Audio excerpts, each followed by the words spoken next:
अपने भोजन, वस्त्र, स्थान,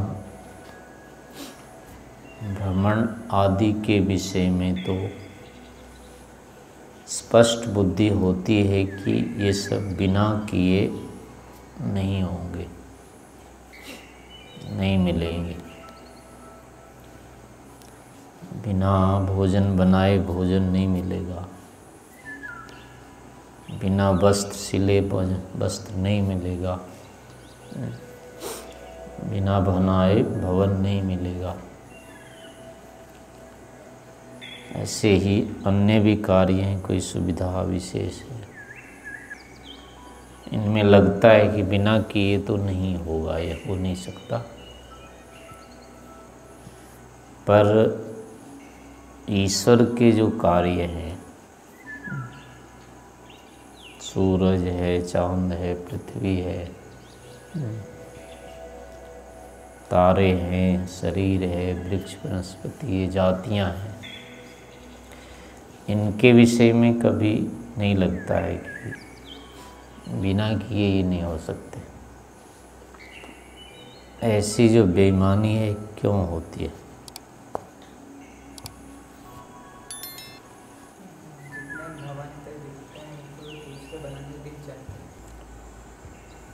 किंतु सूर्य, पृथ्वी, चांद आदि ये सब जो है, वृक्ष वनस्पति, ये जो पौधे जाति रूप में, इनके विषय में तो ये नहीं लगता है कि बिना बनाए ये नहीं बने। ये तो है ही अपना, ये इसको कौन बनाया, ये तो होते ही हैं, यही लगता है ना उसमें, क्योंकि दोनों एक जैसे टूटते फूटते हैं। ये भी टूटने फूटने वाले हैं, वो भी टूटने फूटने वाले हैं। ऐसा क्यों होता है? तो ठीक है, वस्तुतः इन सभी वस्तुओं का जो ज्ञान होता है वो हमको होता रहता है इसी रूप में, ये बनते रहते हैं हमारे सामने, प्रत्यक्ष इनको हम बनते देखते रहते हैं। और कई बार ऐसा भी होता है कि इनकी हमको बहुत तीव्र अपेक्षा होती है, फिर भी ये मिलते नहीं हैं अपने को। और उसके बाद यदि पुरुषार्थ करते हैं, बनाते हैं, तो बन जाता है वो। तो इस कारण से इनके विषय में तो हमारी बुद्धि निश्चयात्मक हो जाती है, ये बिना बनाए नहीं बनेंगे, और अपना बनने की इनके जो समय है वो थोड़ा ही होता है, तो हमको प्रतीक्षा करने में भी कोई ज़्यादा वो नहीं होती है बाधा। इतनी देर भोजन के लिए मान लें, तो हम कितनी देर तक प्रतीक्षा करते हैं भोजन के लिए? अपने आप बन जाएगा, बन जाएगा, बन जाएगा, बन जाएगा, ऐसा नहीं करते हैं। थोड़ी देर तो कर भी लेते हैं, चलो आज भोजन नहीं करेंगे, पर एक दिन 2 दिन प्रतीक्षा करेंगे, उसके बाद मतलब हम रह नहीं सकते, फिर बनाना शुरू ही कर देते हैं, कच्चा पक्का जो भी। यानी 1-2 दिन की उपेक्षा हम इसमें कर रहे हैं, तो उसका मतलब हुआ कि अपने आप हो जाएगा। लेकिन फिर भी नहीं होता है वो, तो अब हम लग जाते हैं। तो ये जो लगना है ये तभी हो पाएगा जब निश्चयात्मक हो गया, अब नहीं होगा अपने आप, और करने पर होगा। तो ये जो निश्चयात्मक ज्ञान होता है ये इन पदार्थों में होता है, कर लेने से, और इनकी अपेक्षा हमको दिखती है। अभाव यानी कि हमको खटकने लगता है, और अभाव के बाद फिर करने पर हमको सफलता भी मिल जाती है। तो इन 2 हेतुओं से इनके विषय में तो हमारा स्पष्ट ज्ञान हो जाता है। बाकी इनके विषय में तो कुछ होता ही नहीं है। अभाव यदि हो गया तो भाव होता नहीं है। पृथ्वी अगर टूट जाए तो हम क्या कर लेंगे? सूरज टूट गया, चांद टूट गया, या कभी नहीं निकलता है, कई दिन होते हैं बारिश में सूरज नहीं निकलता है तो हम क्या कर लेते हैं?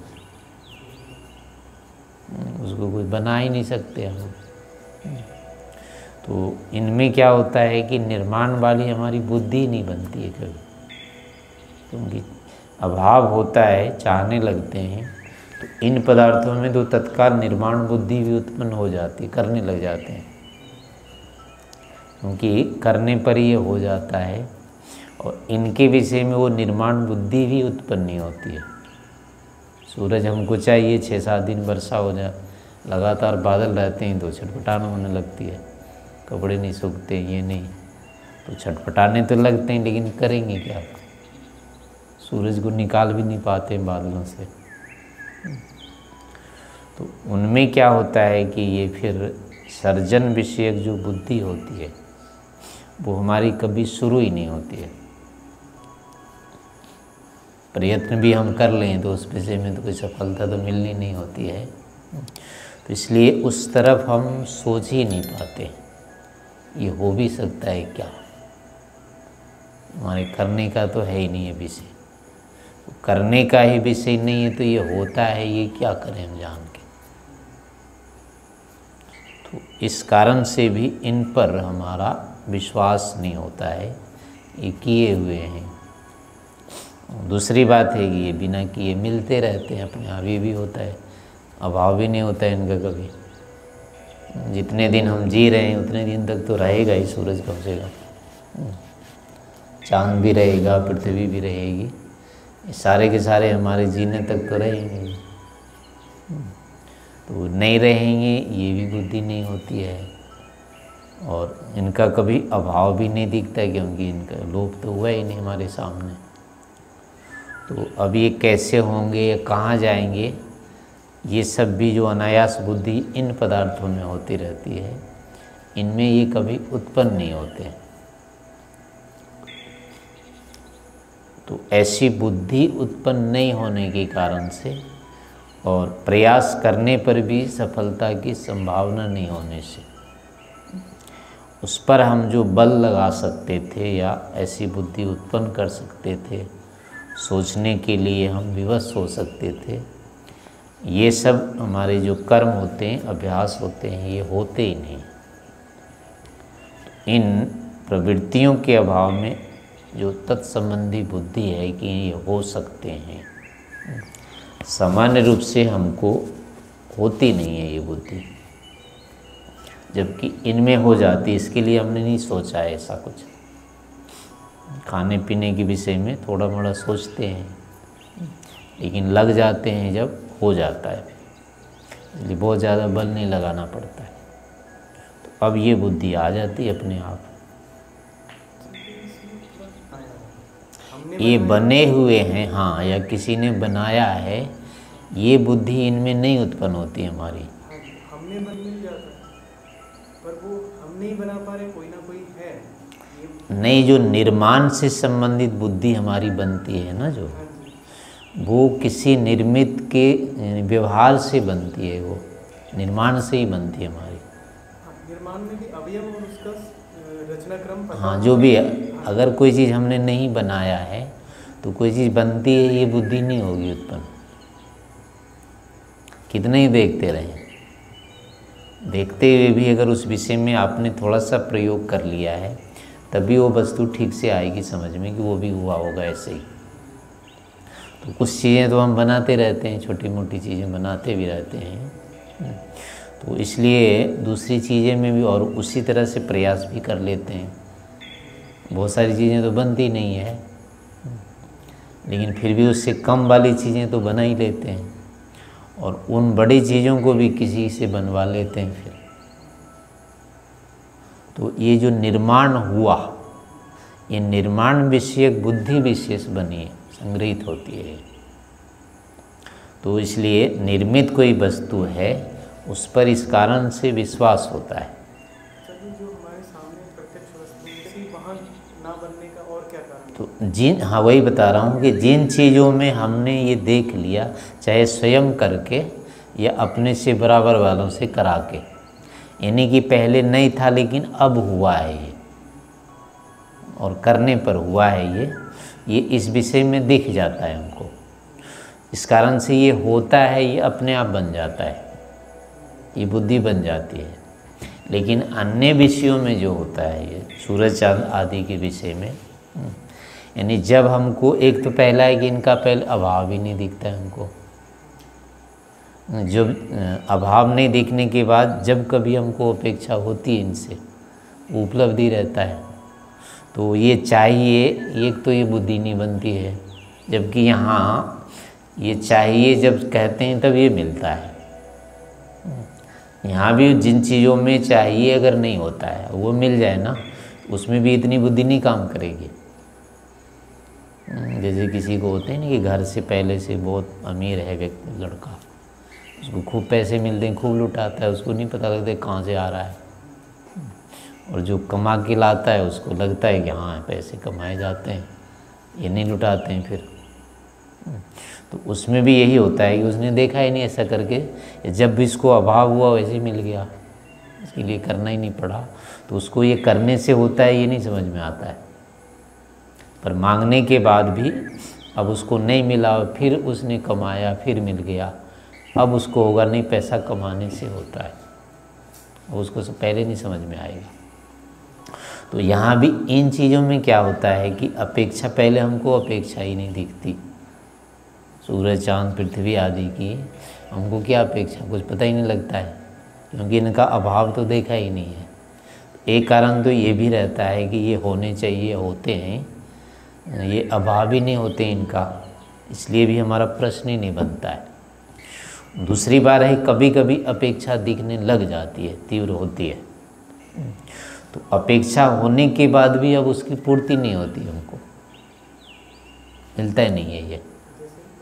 जैसे यही हुआ, सूरज का उदाहरण हमने दिया कि 15 दिन के बरसात हो गई, कपड़े उपड़े सारे गीले रहने लग गए, तो छटपटाहट होने लगी कि सूरज होना चाहिए था। सूरज की अपेक्षा अब देखिए, वैसे रोज़ नहीं दिखती है, दिनचर्या में रोज़ देखें तो अपना नहाते धोते हैं, ध्यान भी नहीं रहता है उगा कि नहीं उगा सूरज। आज कितने दिन से पता है सूरज उग रहा है, महीने भर का भी नहीं याद होगा कि हमने कब जाना है सूरज उगता है। ये बुद्धि नहीं बनती, सूरज आज उगा है, किसी किसी दिन का बनेगा। तो ऐसे मतलब इसकी अपेक्षा नहीं दिखती है। और उस काल में जब अपेक्षा दिख गई कि चाहिए सूरज, तो अब उसके बाद भी चाहने के बाद प्रयास तो करेंगे, बाहर देखेंगे जाके, लेकिन अब दिखने के बाद भी वो दिखता नहीं है, और इसके बाद कोई उपाय भी नहीं है। अब यानी अपेक्षा हमको जागी और उस समय वो वस्तु चाहिए थी, ये लगा, लेकिन लगने के बाद पूरा प्रयास करने पर भी अब वो हो जाएगा ये संभव नहीं दिखा, ऐसी कोई संभावना बनती नहीं है इनमें। तो अब क्या होता है, फिर विवश हो जाते हैं।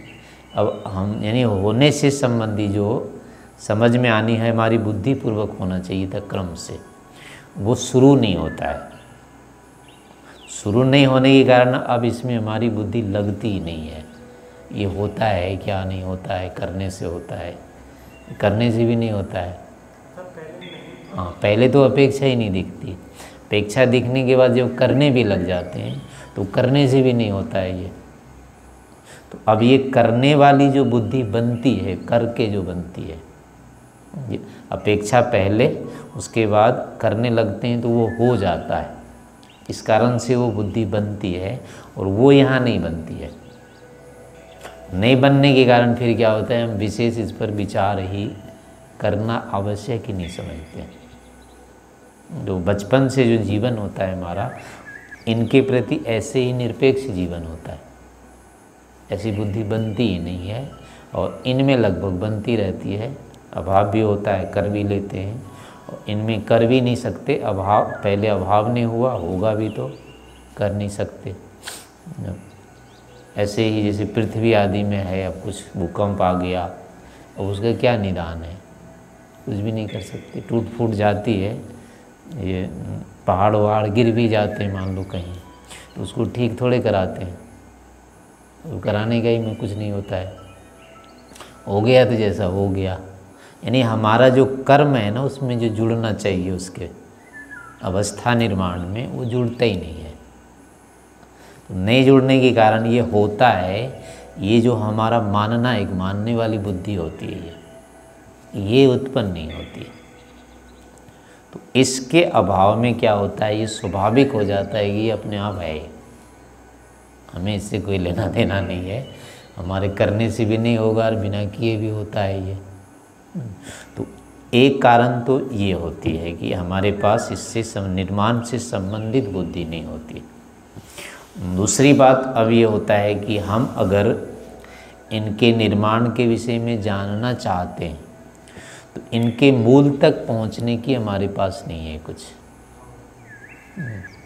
ये कैसे, किसी चीज़ का हमको मूल इकाई चाहिए जो बनती है ना, इस चीज़ से बनती है ये, यहाँ से शुरुआत होता है इसका बनना, उससे भी वस्तु बनी है ये समझ में आता है। और इसके बारे में अगर हम जाएंगे भी तो वो शुरुआत कभी दिखता ही नहीं इसका, कहाँ से हो सकता है। एक के एक पीछे पीछे जाते जाते बुद्धि बंद हो जाती है। परमाणु को ढूंढते ढूंढते ढूंढते बहुत पहले ही बुद्धि बंद हो जाएगी कि कितना बड़ा रहा, अब छोटा करते करते बहुत मोटा रह जाता है वो, जबकि हमारी बुद्धि वहीं बंद हो जाती है। तो उसके मूल में भी हम नहीं जा पाते। तो नहीं जाने के कारण से क्या होता है, अगर हम प्रयास कर भी लें इस विषय में तो भी असफल हो जाते हैं, उस रूप बौद्धिक रूप में भी नहीं मिलता है हमको, कोई इसका अता पता नहीं मिलता है। तो इसके कारण से अब हम जो अनुमान कर सकते हैं इसमें, वो अनुमान भी नहीं हो पाता है। तो सामान्य रूप से जो होना चाहिए था ये सब चीज़ें, यहाँ बहुत पुरुषार्थ नहीं होता है यहाँ की उत्पत्ति जानने में, लेकिन इसकी उत्पत्ति के पुरुषार्थ करने पर भी नहीं हो पाता है हमारा। तो इससे क्या होता है, एक उपेक्षित बुद्धि भी इनमें होती है, ये कुछ नहीं है तो ऐसे होता है, छोड़ो ना। तो वो भ्रांति वाली बुद्धि भी, उल्टी बुद्धि भी बना लेते हैं हम इसके बारे में, और सामान्य रूप से वो होता ही नहीं है। तो इन कारणों से इन पदार्थों में पहले हम इनको बने हैं या बनाए गए हैं ये ही नहीं मान पाते। तो ये सामान्य स्तर के कारण से ऐसा होता है। बाकी ये है कि थोड़ा मोड़ा हम इनमें अवयव आदि देख भी लेते हैं, तो वही उसमें है कि पूरे अवयव तक नहीं जाते। नहीं जाने से फिर अपना वो निश्चयात्मक बुद्धि जो होनी चाहिए थी वो नहीं बनती है। तो इसलिए ईश्वर के द्वारा ये सब जो बनाए गए हैं वो हम प्रायः नहीं मानते। यानी कि बुद्धि हमारी कम होने के कारण से, ऐसी बुद्धि का हमारे पास अभाव होने के कारण से ये निश्चयात्मक प्रतीति नहीं होती हमको, ये सामान्य कारण है। तो अब ये जो होता है कि फिर लेकिन इतने से काम नहीं चलता। आध्यात्मिक क्षेत्र में यानी मोक्ष मुमुक्षुक व्यक्ति के लिए अगर वो इसी स्तर पर चल कर के सफलता प्राप्त करना चाह रहा है तो उसको सफलता नहीं मिलेगी। यानी उसका जो पुरुषार्थ होगा तत्व ज्ञान के लिए, विशेष ज्ञान के लिए होगा, यानी इस सीमा को पहले पार करके होगा। यानी थोड़े मोड़े परिश्रम से इस ज्ञान को हम उत्पन्न कर लेंगे, इस मान्यता को छोड़ना होगा। साधारण परिश्रम से इस विषय का आरंभ नहीं होगा। इसके लिए बहुत विशेष रूप से जब तक नहीं लगेंगे तब तक इस विषय को पकड़ ही नहीं सकते। आगे जाना तो कठिन है, वो पहले पकड़ में नहीं आएगा। हजारों बार किसी एक पदार्थ की अनित्यता सिद्ध करनी पड़ेगी, चाहे अपना शरीर है, चाहे वृक्ष वनस्पति है, चाहे पृथ्वी सूर्य आदि जो भी हैं, एक विषय की अनित्यता को हजारों बार करना पड़ेगा। तब जा कर के कुछ लगेगा कि हाँ ये अनित्य होते हैं, ये बनने वाले पदार्थ होते हैं। इतना हजारों बार का जब संग्रह बनेगा थोड़ा सा, तब जा कर के लगेगा कि हाँ ये ऐसा है। तो ये परिश्रम जो होता है वो सामान्य परिश्रम से नहीं होता है। बार बार एक ही विषय को करना कितनी भयंकर ऊब होती है उसमें। करते करते करते करते ऊब जाते हैं, थक जाते हैं, पता नहीं क्या क्या होता है, लेकिन इसके बाद भी उसको छोड़ना नहीं होता है। करते रहते हैं, करते रहते हैं, करते करते करते जा कर के फिर अब उसमें आता है कि हाँ ये ऐसा होता है। इसके लिए फिर शास्त्र प्रमाण भी पर्याप्त चाहिए, शब्द प्रमाण चाहिए, अनुमान प्रमाण चाहिए। और इसमें फिर टिके रहने के लिए दूसरा एक और जो बवाल आता है वो है कि वैराग्य भी चाहिए होता है। बिना वैराग्य के इस विषय में रुचि नहीं होती है, और होती है थोड़ी मोड़ी भी तो हम थक जाते हैं फिर, यानी उस बुद्धि को जो आई बुद्धि उसको टिका नहीं पाते हैं। तो इसलिए ये भी आवश्यक होता है कि यहाँ के उस स्तर में बैठे रहने के लिए, यहाँ जो स्थूल स्तर हमारा चित्त का बना हुआ है उसको आने नहीं देना होगा। अगर स्थूल स्तर से फिर संतुष्टि होने लग जाती है, नहीं तो क्योंकि यहाँ अनायास वो ज्ञान होता रहता है, तो इसमें पुरुषार्थ नहीं करने के कारण संतुष्टि होती है, इसलिए हम शांति से इसमें वापस आ जाते हैं। और इस अवस्था में आने के बाद फिर बुद्धि नहीं चलती है। तो अब इसके लिए फिर वही उपाय होता है कि वैराग्य चाहिए इन बाह्य विषयों से, यानी जो स्थूल अवस्था है इसमें वैराग्य भी चाहिए, तभी अगले स्तर के लिए बुद्धि चलेगी। नहीं हुआ वैराग्य, इसमें आसक्ति नहीं दिखती है, तो वापस इसमें आके बैठ जाएंगे और यहाँ से वो नहीं दिखेगा फिर। तो ये जो वैराग्य रखना होता है ये भी अपने आप में बहुत कठिन होता है। व्यवहार तो हमारा पूरा इससे चलता रहता है, सारा कुछ लेना देना है, इसके बिना कुछ काम नहीं होता है, और ऊपर से होता है कि ये कुछ भी नहीं है। तो दोहरा जो होता है यहाँ पर विरोधाभास चलता है हमारा, यानी जो हमारे काम का है उसी को कहते हैं बिना काम का है, जिससे सारा काम हो रहा है उसी को कहते हैं नहीं चाहिए, ये हमको ज़रूरत नहीं है।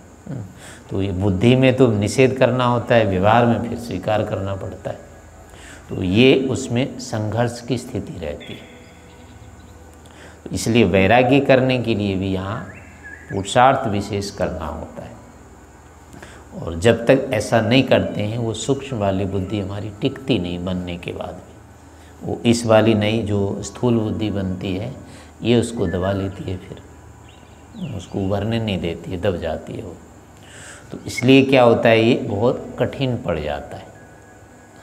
तो ज्ञान का यानी कि अभ्यास के साथ साथ पुरुषार्थ के साथ साथ फिर हमें इन स्थूल विषयों से अनासक्ति भी चाहिए, इसके लिए वैराग्य भी चाहिए हमको, तब जा कर के हम उसको अधिक से अधिक विचार सकते हैं, उसके बारे में सोच सकते हैं, और उस सूक्ष्म बुद्धि का जितना जितना फिर संग्रह होगा उसके आधार पर वो निर्णित लगेगा कि हाँ ये ऐसा है। इसलिए दोनों काम इसके लिए करते रहने होंगे, अभ्यास भी चलेगा और बाह्य विषयों से वैराग्य भी रहेगा, तब जा कर के लगेगा कि हाँ ये ऐसा होता है।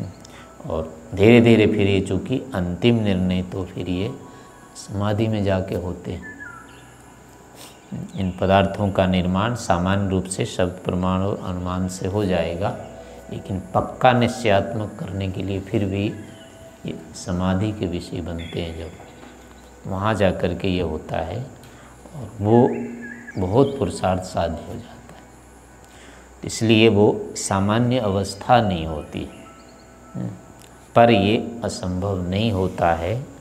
ऐसा नहीं है कि ये होता नहीं है, होता भी है, क्योंकि अनेकों हजारों लाखों ने इस विषय को किया हुआ है, इसमें सफलता प्राप्त किए हुए होते हैं, ऋषि मुनियों के हैं इसमें प्रमाण। तो ऐसा भी नहीं कह सकते कि ये होता ही नहीं है, लेकिन हमारी जो वर्तमान की स्थिति है उसमें ये देखना पड़ेगा कि हमारी प्रवृत्ति क्यों नहीं हो रही है। तो इसलिए नहीं हो रही है कि अधिकतम हम बाह्य स्तरों में ही घूमते रहते हैं। इस बाह्य स्तर को पहले हटा करके, दबा करके और सूक्ष्म में जाएंगे तो वहाँ फिर ये लगने लग जाएगा कि हाँ ये भी ऐसा होता है। तो इसके लिए इसी रूप में प्रयास करते रहना चाहिए। इसको पहले सामान्य रूप से वैराग्य भी हमारा बना रहे, इसके लिए भी प्रयास करना चाहिए। और इनके बारे में फिर कैसे ये उत्पन्न होते हैं, क्यों ये, फिर उसमें अवयव भी दिखेंगे। और सामान्य रूप से मोटे मोटे हैं, जैसे कोई भी चीज़ जो है नित्य होती है, उसमें परिवर्तन नहीं होता है, एक रस रहती है वो चीज़। लेकिन ये शुरू से अंत तक यहाँ के जितने भी पदार्थ हैं उनमें एक नई अवस्था दिखती है जो पीछे नहीं होती है, नहीं आगे से आगे बढ़ती जाती है अवस्था। एक पेड़ को देखो तो शुरू से लेकर के अब तक उसमें नई से नई अवस्था आती जा रही है, पुरानापन नहीं आता है, वापसी नहीं दिखती इसमें। अपने शरीर में भी देखो, हम पीछे वाली अवस्था नहीं देख सकते, एक तरफ से खींचते हुए जा रहे हैं। तो आगे से आगे जो है वो नई अवस्था है, पुरानी नहीं है। ऐसे मकान है, इसमें पुराना ही पुराना होता जाएगा, ये नयापन नहीं आएगा दोबारा। तो ऐसे सूरज है, चाहे चांद है, चाहे पृथ्वी है, पृथ्वी आदि में ये स्थितियाँ सामान्य रूप से नहीं दिखती, लेकिन इसमें भी होती है, क्योंकि इसमें भी अब तक जितने भी वृक्ष वनस्पति आदि जो उगे हैं, किसी समय ये नहीं उगे थे, क्योंकि आज का जो वृक्ष है ये अपने पहले बीज का है ये, और वो बीज था वो अपने पिछले का है। तो ऐसे ऐसे पीछे पीछे ये बीज परंपरा इनमें मिलती है।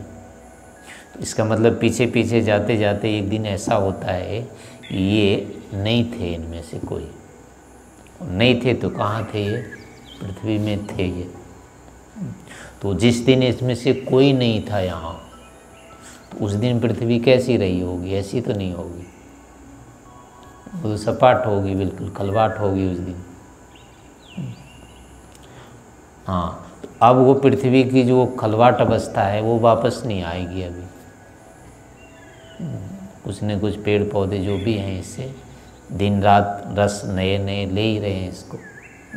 और भूमि आदि में भी जैसे देखा जाता है बराबर उसमें बीज बोते रहते हैं, तो बोते बोते क्या होता है, उसमें बीज बढ़ना बंद हो जाता है। जब तक विशेष खाद आदि उसमें नहीं दें, फिर क्या होता है, वो उर्वरक उसमें समाप्त हो जाता है, नहीं रहती उर्वरता। तो इसका मतलब अंतर तो मिट्टी में भी होता है, वो अवस्था नहीं आती, वापस दूसरी चीज़ डालें तो आएगी। तो ऐसे इनमें भी परिवर्तन देखा जाता है। और बीच में थोड़े मोड़े अवयव इसके टूटने से तो पृथ्वी नहीं टूटेगी, लेकिन इसमें इसका जो आयतन इतना अधिक है, अगर उसके हिसाब से इसको तोड़ा जाएगा तो फिर ये टूट जाएगी ये भी। लेकिन उतना तोड़ने वाला कोई इसका विरोधी बल नहीं होता है, इसलिए ये नहीं टूटता है। लेकिन टूटने के अब ये नियम इस पर लागू होंगे। जैसे यहाँ के पदार्थ सारे जो होते हैं वो एकाएक नहीं टूटते हैं, लेकिन उतने भार की चीज़ उस पर आए तो वो टूट जाएंगे। और टूटने के बाद उनका मूल कारण होता है कि अवयव होते हैं अलग अलग, इसलिए वो टूटते हैं। अवयव अलग अलग नहीं होते तो नहीं टूटते, चाहे भी कुछ भी था। तो वही अवयव पृथ्वी आदि में भी ऐसे होते हैं, इसलिए ये होता है कि ये भी टूटने वाली तो है ही। तो ऐसे करके धीरे धीरे यानी बुद्धि बनाते बनाते फिर इस पर लागू करते रहते हैं, तो धीरे धीरे इनमें भी लगता रहता है। और कभी कभी अचानक एकदम से भी वैसे ही दिखता है, जैसे ये बत्ती जाने वाली है, या शीशा हाथ में लेते हैं पत्थर, तो शीशा दिखता है ये तो टूटेगा, टूटने वाली चीज़ है, पत्थर फेंक दो तो नहीं दिखेगा वो। तो ऐसे ही इनमें भी एकाएक ऐसी अनुभूति लगती है जब लगता है सारा संसार टूटने वाला है। अपने शरीर के बारे में भी कभी कभी लग जाता है, कोई रोग विशेष उठ गया या अन्य कोई, तो लग जाता है ये तो नहीं रहेगा। तो ऐसे संसार के बारे में लग जाता है, यानी अनुभूति ऐसी होती है। पर इसके करने के लिए इस क्रम से पुरुषार्थ या प्रयास करते रहना चाहिए।